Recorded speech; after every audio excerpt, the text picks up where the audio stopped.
अस्सलामुअलैकुम my social media family. उम्मीद करती हूँ कि आप सब लोग हिफ्ज़-ओ-अमान से होंगे, खुशबाश होंगे। गर्मा गर्म और ताज़ा तरीन खबरों के साथ आपकी खिदमत में हाजिर हूँ। मेरे मुर्गे भी गवाही दे रहे हैं। बहुत सारे लोग पूछते हैं कितने मुर्गे रखे हुए हैं। बहुत सारे हैं जी, माशाल्लाह बहुत सारे हैं। इसीलिए कभी किसी की आवाज़ आती है, कभी किसी की आवाज़ आती है। और मैं ज़्यादातर वीडियोज़ जो हैं वो मॉर्निंग में बनाती हूँ, इसलिए सुबह वो ज़्यादा बोल रहे होते हैं, तो थोड़ा सा उनको इग्नोर कीजिए। अच्छा जनाब जी, सबसे पहली जो आज की बड़ी खबर मैंने आपके साथ शेयर करनी है, जो कि अब तक आपने सुन ली होगी लेकिन उसकी तफसीलात शायद आपको नहीं पता होंगी। जैसा कि आप लोग जानते हैं कि 9 मई के वाक़यात में जो हैं बहुत सारे लोग जो हैं वो मुलव्विस थे, वो तोड़-फोड़ कर रहे थे। उन्होंने कोर कमांडर हाउस को जलाया, जीएचक्यू पे हमला किया, मियाँ वाली पे में उन्होंने हमला किया, यानी जहाँ-जहाँ आर्मी की तनसीबात थी वहाँ-वहाँ उन्होंने हमला किया। मगर ज़्यादा घेरा उन लोगों के खिलाफ जो है वो तंग हुआ जिनके वीडियोज़ सामने आए। लेकिन आपको पता है कि जियो फेंसिंग की जा रही है, यानी साइंटिफिक मेथड के थ्रू, यानी जो इन्वेस्टिगेशंस होती हैं उसमें उन लोगों के नाम भी आते हैं जो कि वहाँ मौजूद तो होते हैं, जिनकी मौजूदगी तो वहाँ होती है, लेकिन उनके वीडियोज़ मौजूद नहीं होते, या बाज़ दफ़ा ऐसा होता है कि उनके कॉल रिकॉर्ड सामने आ जाते हैं, जियो फेंसिंग होती है। तो उसी में जनाब आली आपको पता है तैयबा राजा सामने थी, या इस तरह की जो ख़वातीन थी, सनम और फलक जावेद और इस टाइप की जो ख़वातीन थी, आलिया हमज़ा सामने थी। हालांकि आलिया हमज़ा के बारे में नियाज़ी साहब ने कहा कि उसका कसूर क्या है, हालांकि वो कहती थी कि हम यहाँ घुसेंगे, हम ये तोड़ फोड़ करेंगे, सारा कुछ मौजूद है ना ऑन रिकॉर्ड। लेकिन बहरहाल नियाज़ी साहब ने तो नहीं मानना। लेकिन यहाँ पर मैं आपको बता दूं कि 9 मई के दिन पर एक और खातून वहाँ पर मौजूद थी। जैसे कि आपको पता है कि खुदीजा शाह वहाँ पर मौजूद थी। हालांकि खुदीजा शाह के साथ उनकी एक दोस्त भी मौजूद थी, लेकिन खुदीजा शाह ने अपनी दोस्त को बचाते हुए बाद में ये बयान दिया था कि मेरे साथ तो मेरी काम वाली थी, जबकि जो वीडियोज़ आई, जो तस्वीर आई, उसमें उनकी काम वाली नहीं थी। अब यहाँ पर मैं आपको बता दूं कि 9 मई को पाकिस्तान की फुटबॉल टीम की गोलकीपर भी वहाँ पे मौजूद थी। जी हाँ, जिनका नाम बताया जा रहा है शुमाइला सत्तार। और जब तक ये वीडियो मैं आपको बता रही हूँ, सुना रही हूँ इसकी तफसीलात, तो तब तक वो गिरफ्तार हो चुकी हैं। उसकी जो तफसीलात हैं वो मैं आपके सामने रखती हूँ। और मज़े की बात ये कि हम सब लोगों ने आवाज़ उठाई, लेकिन हमें खुद नहीं पता था। ये चीज़ें तो जियो फेंसिंग में सामने आई हैं। इसके बारे में मैं आपको तफसीलात जो हैं वो बाकायदा पढ़ के सुनाती हूँ। और पाकिस्तान के तमाम बड़े अखबारात में ये खबर छप चुकी है कि कौमी फुटबॉल टीम की जो गोलकीपर है शुमाइला सत्तार, वो भी जिनाह हाउस के हमले में मुलव्विस निकली। इन्वेस्टिगेशन पुलिस ने कौमी खिलाड़ी जो है उसको लाहौर से गिरफ्तार किया। पुलिस ज़राए के मुताबिक मुलजिमा जो है वो 9 मई को जिनाह हाउस की तोड़ फोड़ में भी मुलव्विस थी, सिर्फ नारे नहीं लगा रही थी। और साथ में मैं आपको बता दूं कि पुलिस ने शुमाइला सत्तार को जियो फेंसिंग की हतमी फहरिस्त में उनका नाम आने के बाद जो है वो हिरासत में लिया है, क्योंकि इससे पहले तक सिर्फ बातें थी। जब तक कि जियो फेंसिंग में उनका प्रॉपर नाम नहीं आया तब तक उनको हिरासत में नहीं लिया गया। और साथ ही आपको बता दूं कि कौमी फुटबॉलर जो हैं शुमाइला सत्तार, उनकी गिरफ्तारी के लिए उनके घर पे छापा मारा गया। उनको लग रहा था कि मेरी तो वीडियो सामने नहीं आई है तो शायद मैं बच जाऊंगी। पुलिस का कहना यह है कि जिनाह हाउस के बाहर जो सीसीटीवी कैमरास लगे हुए थे, और वहां पर कुछ ऐसी मोबाइल फुटेजेस मिली हैं जहां से हमने जो है तफ्तीश का सिलसिला कार बढ़ाया। और उसके बाद हमें पता चला कि ये खातून जो हैं ये जनाब जी इसमें मुलव्विस हैं। और अब ये जो शुमाइला सत्तार हैं इनको जुडिशल रिमांड के ऊपर जेल में भेज दिया गया है, और इनका जो शनाख्त परेड का अमल है वो मुकम्मल किया जाएगा। और उसके बाद जो है वो इनके खिलाफ दहशतगर्दी समेत जो मुख्तलिफ दफात हैं वो मुकदमे में रखी जाएंगी। लेकिन यहाँ पर मैं आपको एक और बात बता दूं कि गुज़श्ता रोज़ मैं आपको व्लॉग में ये बता चुकी हूँ कि जनरल आसिम मुनीर ने यह फैसला किया था कि जितनी भी खवातीन हैं उनके मुकदमात को वो मिलिट्री कोर्ट्स में नहीं चलाएंगे बल्कि वो सिविल कोर्ट्स में चलाएंगे। तो कभी इम्कान है कि इन खवातीन को बाद में माफ़ी मिल जाए, लेकिन नहीं मिलनी चाहिए, क्योंकि ये वही खवातीन है जो 8 मार्च को बाहर निकलती हैं, जो कहती हैं हम मर्दों के शाना बशाना चलेंगे, जो कहती हैं कि हम में और मर्दों में कोई फ़र्क नहीं है। लेकिन जब इनको एक वो पंजाबी में कहते हैं चंड पहनती है तो वो औरत उनको याद आ जाती है, फिर वो औरत कार्ड भी खेलती हैं, फिर वो कहती हैं हमारे पर जुल्म और सितम भी हुआ, फिर वो कहती हैं हम पे हाथ भी उठाया गया। ये भी ऐसे ही करेंगे, इनके वालिदैन भी अब सामने आएंगे, उनका भी बयान सामने आएगा, वो भी रोएंगे पीटेंगे और कहेंगे कि हाय हमारी बेटी को खींच के घर से ले गए, हाय हमारी बेटी के साथ ये किया। लेकिन बेटी जब वहां मौजूद थी, बेटी जब तोड़फोड़ कर रही थी, उस वक्त उन्होंने नहीं समझाया। बहरहाल अगले पॉइंट की तरफ चलते हैं, लेकिन अगला पॉइंट बताने से पहले अगर मैंने ये अशार ना पढ़े तो फिर आपको समझ नहीं आनी। अशार मैं पहले भी एक दफ़ा व्लॉग में आपको सुना चुकी हूँ कि वो किसी शायर ने क्या खूब कहा था कि खरा हमेशा खरा, खोटा खोटा ही होता है, नए निज़ाम की बड़कें सुनते उम्र गुजरी सारी, वड्डा हर था वड्डा, छोटा छोटा ही होता है। और लुच्चे को समझाया प्यार से, लुच्चा कहते हैं लफंगे को, लुच्चे को समझाया प्यार से, सिफर नतीजा निकला, हमने ये आजमाया है कि सोटा सोटा ही होता है। तो ये पॉइंट जो है ना जो मैं अभी आपको बताने जा रही हूँ उसके लिए ये अशार पढ़ना बहुत ज़रूरी थे। तो जनाब तफसीलात आपको बताती हूँ। तफसीलात ये हैं कि 27 बंदे ऐसे थे जिनको पकड़ा गया था, और जेलों के अंदर ये मौजूद थे। आपको पता है कि पिछले दिनों में शनाख्त परेड हुई और उसमें जो 27 बंदे थे ना, इनको शॉर्टलिस्ट करके पुलिस ने छोड़ दिया। अब आप कहेंगे कि इनको क्यों छोड़ा, ये भी मुलव्विस थे, लेकिन ना ये थोड़े कम मुलव्विस थे, मतलब ये बहुत ज़्यादा मुलव्विस नहीं थे, ज़्यादा तोड़ फोड़ में मुलव्विस नहीं थे। ये उस जाए वकुआ पे मौजूद थे, उस जलाओ घिराव के दौरान मौजूद थे, लेकिन ये बराह रास्त तोड़ फोड़ नहीं कर रहे थे। और दूसरी बात ये थी, इनके केसेस क्योंकि थोड़े से कमज़ोर थे। और एक और बड़ी बात ये थी कि जो 27 अफराद थे ना, ये वो थे जो पुलिस वालों के पैरों में गिर गए, रोए पीटे, और इन्होंने कहा कि जनाब हम जो हैं वो तो अपने घरों के वाहिद कफील हैं, आपने हमें इतने दिनों से जेल में बिठाया हुआ। मिसाल के तौर पे एक शख्स बोला, उसने कहा कि उसके 8 बच्चे हैं और उसकी बीवी है, और पीछे बीवी जो है उसका एक और नौवां बच्चा पैदा होने वाला है, और कोई भी घर में कमाने वाला नहीं है। एक और बोला, उसने कहा जी उसके वालिदैन इतने बूढ़े हैं कि वो खुद बाथरूम भी नहीं जा सकते। मतलब इस तरह के जो लोग थे ना, वो टोटल मिला के 27 थे जिनको शॉर्टलिस्ट किया पुलिस ने जनाब जी उन पर तरस खाया और उनको छोड़ दिया। उनको छोड़ा और उनको अल्टीमेटम दिया कि आइंदा से आपको हमने किसी भी इस तरह की सरगर्मी में अगर मुलव्विस देखा तो फिर आपको पकड़ लिया जाएगा। इन्होंने कहा जी हम कसम खाते हैं आज के बाद हम आपको कहीं नज़र नहीं आएंगे, हम आपको जुमान पार्क के भी आसपास कहीं नज़र नहीं आएंगे। लेकिन फिर इन्होंने क्या हरकत की, ये 27 के 27 जब छूटे तो सीधे जा पहुंचे जी ज़मान पार्क पहुंचे, और वहां जाके इन्होंने न्याजी साहब से मुलाकात की। न्याजी साहब को जाके कहने लगे कि हम तो आपके लिए जेलें काट के आए हैं। इन्होंने सोचा होगा न्याजी हमारी साड़ी मदद करेगा, न्याजी सानू पैसे देगा, कोई एड देगा हमारे लिए, कोई बयान देगा ताकि हमें कोई फ़ायदा होगा। लेकिन न्याजी साहब ने कहा अल्लाह तुहाड़ा भला करे। और उसके बाद जब ये 27 अफराद बाहर निकले न्याजी साहब से मुलाकात के बाद, तो फिर जनाब जी इनको दोबारा से गिरफ्तार कर लिया गया। बड़ी खबर ये है कि नज़र रखने वाले जो है वो नज़र रख रहे हैं, वो अगर आपको छोड़ रहे हैं, अल्टीमेटम दे रहे हैं, और अगर आप नहीं बाज आ रहे, अगर आपको नहीं पता कि सोटा सोटा ही होता है और खरा हमेशा खरा और खोटा खोटा ही होता है, तो फिर उन्होंने आपको समझाया प्रैक्टिकली करके। और उन्होंने क्या किया, इनको छोड़ा, और छोड़ने के बाद जब इनको दोबारा पकड़ा तो अब इनको नामालूम मकाम पे मुंतकिल कर दिया गया है। पहले इनके माँ बाप की मुलाकात भी करवाई जा रही थी, अब मुलाकात भी नहीं करवाई जा रही। और ये जितने भी लोग पकड़े गए हैं, इनका जो ताल्लुक निकला है वो कसूर से, लाहौर से, गुजरांवाला से और सरगोदा से निकला है।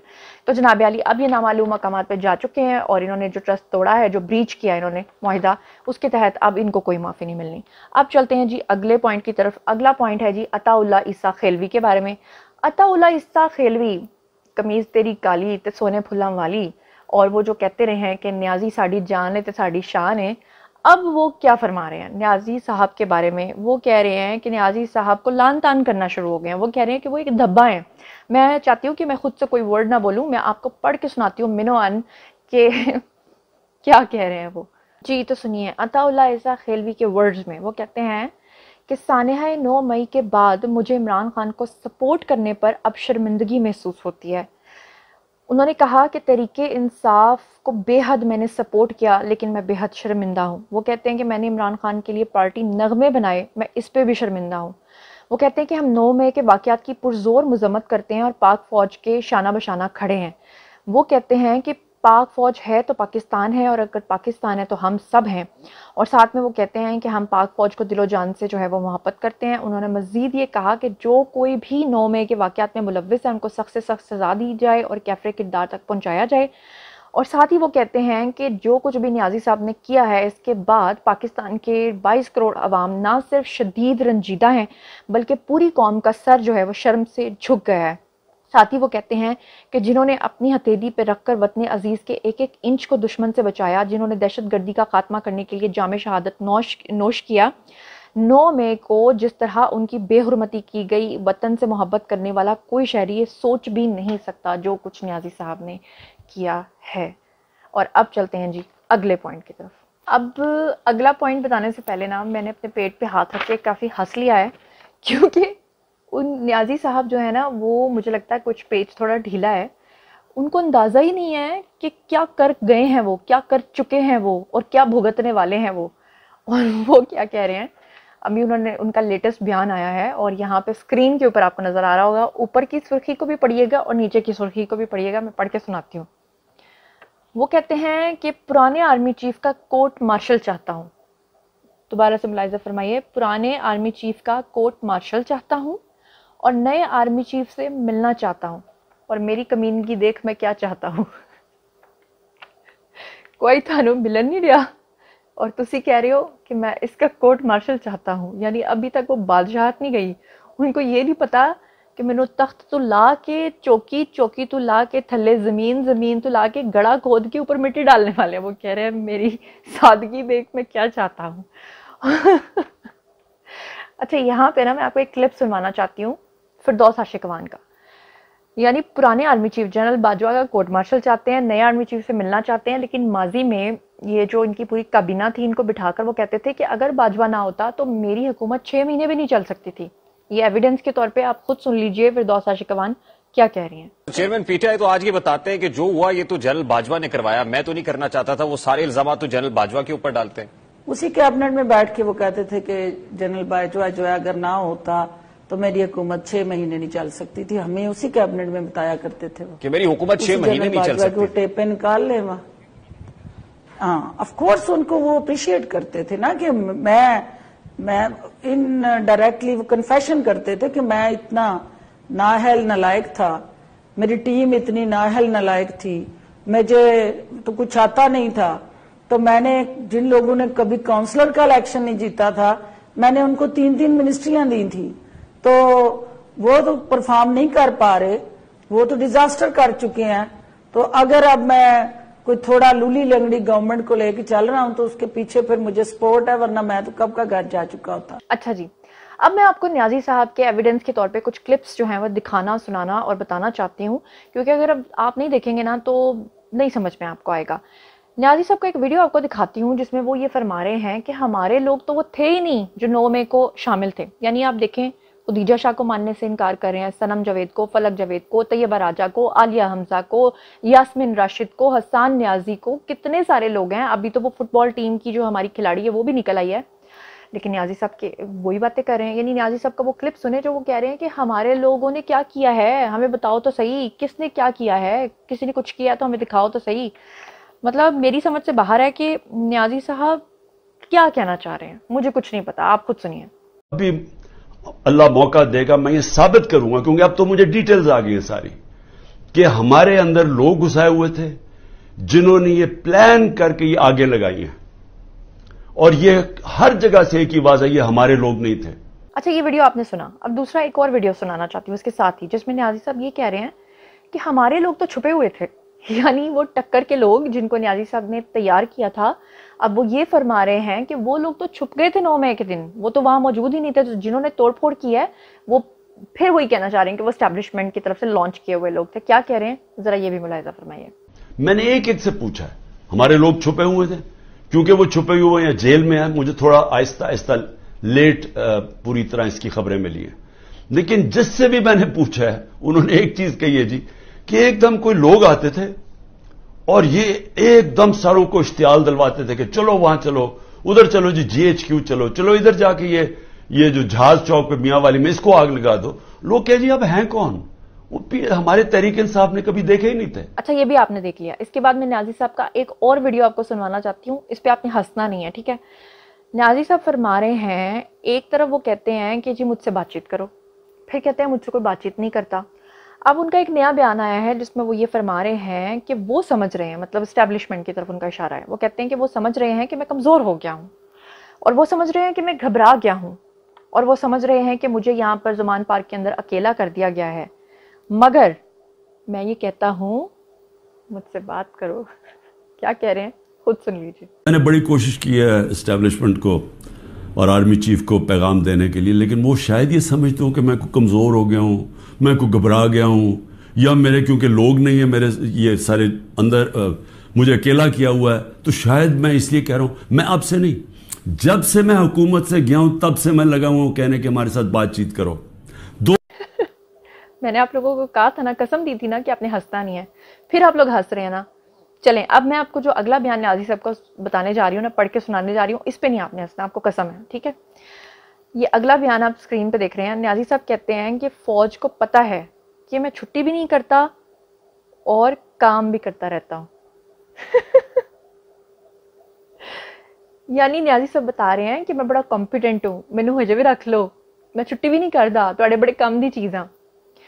अच्छा, ये वही न्याजी साहब हैं जो इस कदर फिरौनियत में डूबे हुए थे कि ये बाकायदा TTP वालों के हक में गवाही दिया करते थे ये टीटीपी वालों को इन्होंने पाकिस्तान में लाके बसाया। अभी गुज़श्ता व्लॉग्स में मैं आपको बता चुकी हूँ कि पाकिस्तान ने अब ये फाइनल फैसला कर लिया है कि जितने भी अफगानी और जितने भी गैर मुल्की लोग पाकिस्तान के अंदर हैं उन सबको जाके बॉर्डर पे छोड़ दिया जाएगा और 7 लाख के करीब जो अफगानी हैं उनको भी निकाल दिया जाएगा और पाकिस्तान में नहीं रखा जाएगा। उसकी रीज़न हमारी एजेंसीज की जो रिपोर्ट्स हैं उसके अकॉर्डिंगली ये हैं कि यही वो अफगानी या टीटीपी के लोग हैं जो कि क्या करते हैं कि जब इस तरह की सरगर्मियां होती हैं तो इनको इस्तेमाल किया जाता है, क्योंकि इनके रिकॉर्ड्स नहीं होते, इनके डेटाज नहीं होते, इनके आईडी कार्ड्स नहीं होते, इसलिए इनको डिटेक्ट करने में बहुत मसला आता है। खासतौर पे 9 मई के वाक़ये में जो पाकिस्तानी थे वो तो पकड़े गए हैं, लेकिन बहुत सारे ऐसे अफगानी हैं जिनके बारे में आपको मैंने कई अफगानियों के वीडियोज़ दिखाए हैं जिनमें बहुत यंगस्टर्स हैं जो कहते हैं हमारे डॉक्यूमेंट्स नहीं बने हुए। तो उसके बाद इन्होंने ये फाइनल फैसला किया। तो आपके सामने मैं 2 वीडियोज़ रखने जा रही हूँ जिसमें न्याजी साहब ये फरमा रहे हैं कि टीटीपी वालों को हमने पाकिस्तान ला के बसाया, और फिर आपने वक्त के साथ देखा कि टीटीपी वाले जब पाकिस्तान आए तो आने के बाद उन्होंने किस तरह से कार्रवाइयां की, किस तरह से चीजों के अंदर वो मुलविस निकले। ये आप सबसे इंपॉर्टेंट वीडियोस हैं, देखिए। दूसरा, इनकी रीसेटलमेंट पे हमने पैसा खर्च करना था। अब ये जितने भी 30 से 40 हजार या 45 हजार लोग जो वापस आ रहे हैं, जिनमें से 5 से 7 हजार फाइटर हैं, इनको रीसेटल करना था हमने वहां, और ये सबको पता था बड़ा मुश्किल है। हमारे जो केपी के लोग हैं जो मलाकंड में खास तौर पे, उन्होंने बताया हमें कि वहां इनकी दुश्मनियां हो गई हैं, वहां कोई कत्ल है, ये जब वापस आएंगे मुश्किलें पड़ेंगी, वो सब पता था। लेकिन क्या करते हैं, 30-40 हजार लोग तो कहीं नहीं, आप उनको अफगानिस्तान में तो नहीं वो रखना चाहते थे, तो उन्होंने आना तो वापस ही। Time for us to, my government was already negotiating with them so that we would do a resettlement of these people, because there were about 40,000 people which were moving into Pakistan, amongst them about 5 to 10,000 fighters. जी तो जनाब, आज का video यहीं तक। अब बारी है जी आप लोगों की। आपने बताना है कि जो 27 लोग छोड़े गए थे और वापस न्याजी साहब से मिलके जब वो वापस आए तो उनको नामालूम मकाम पर भेज दिया गया, उसके बारे में आपका क्या ख्याल है। और 9 मई को जो हमारी फुटबॉल टीम की खातून जो शुमार निकली उसमें आपका क्या ख्याल है। अताउल्लाह ईसा खेलवी ने अब शर्मिंदगी का इजहार किया है, उसके बारे में आपका क्या ख्याल है। नए आर्मी चीफ से मिलना चाहते हैं और फिर पुराने का कोर्ट मार्शल चाहते हैं, और जितने भी न्याजी साहब के आज सबूत मैंने आपको दिखाए हैं और खासतौर पर टीटीपी के हवाले से, उनके बारे में आपका क्या कहना है। और तमाम चीज़ों के बारे में आप जो कुछ भी सोचते और समझते हैं आइए कमेंट सेक्शन में शेयर कीजिए, पर्सनली जवाब दूंगी। मजीद खबरें, व्लॉग्स, इंटरव्यूज़ और सियासी तस्वीर जानने के लिए मेरे साथ कनेक्टेड रहना हरगिज़ मत भूलिएगा। चैनल को सब्सक्राइब कर लीजिएगा। अपना बहुत ख्याल रखिएगा। अल्लाह ने के बाद।